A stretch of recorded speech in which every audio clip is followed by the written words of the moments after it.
here today. I appreciate you all coming. I was telling the group earlier today, many years ago I was interviewing for a faculty position one time. I was doing my research presentation. Two people showed up, one of which was my co-author in the paper I was presenting. So it's nice to have a large crowd and have so much enthusiasm standpoint. I'm very interested in higher education in general. Actually, although I'm a sport management faculty member, I do research on higher ed as well. And when you look at what's happening in higher ed today, I think what you're going to see is the institutions over the next 20 years fall into three categories. Frankly, some are going to die. Some I do not see surviving. Some will survive, but they will barely survive, and some will thrive. So the key thing, I think, for every institution is to figure out how do you thrive in an environment that's particularly challenging. I would focus certainly on enrollment growth as a big thing, and that, to me, always includes both recruiting students but also retaining students once they're here. So providing support for students and trying to work them towards graduation, I think that's the top priority. Fundraising is a big priority. I think, again, most public institutions don't have the same culture of philanthropy that private institutions do.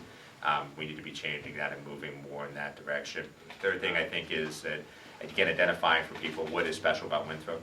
And I think that going through that visiting process and how we're going to brand and market ourselves has got to be an inclusive process. I think right away you start working on that.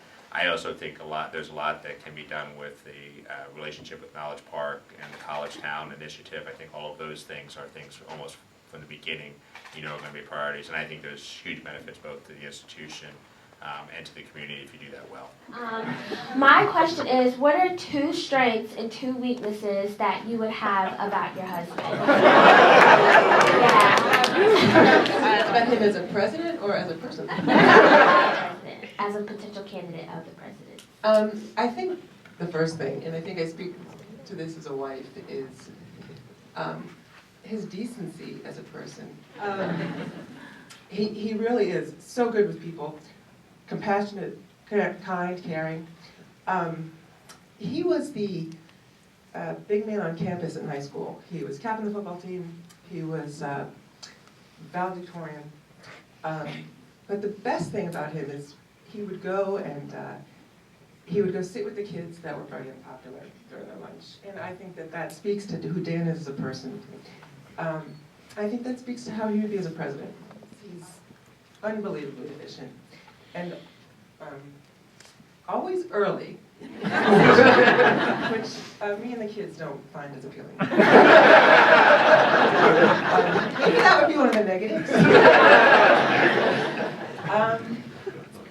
Oh, and I guess one of the big negatives is he doesn't know when to quit in terms of work. He works way too much and will run himself into the ground if we let him. So. I guess that's it. Oh, here's a negative.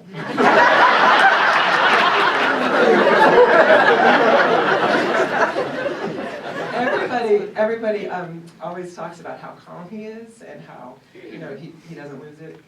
And he is exactly like that in terms of administration and budgets and all that stuff. But please do not ask him to fix anything mechanical, because it is like Dr. Jekyll and Mr. Hyde. So the nice thing about the president is that it's taken care of. A lot of questions you get are, for example, about what programs should we be starting, or what programs shouldn't we be doing anymore. And that's not some coming in as an outsider you're going to know right away. So I think that's probably certainly one. And that gets into a little bit of the enrollment issues as well. As do we have the right array of programs? Is there an opportunity? For example, we did some things at Kent State of developing some new programs that are rapidly growing programs. But we took advantage, frankly, of a lot of the staffing we already had and just put together programs in a different way. A lot of those are things, again, coming in for 3 days, you're not going to figure that out. But I think that being open to the possibility that may be something we want to do. And I know that coming in, but it's going to take a lot more time and effort to figure all of that out.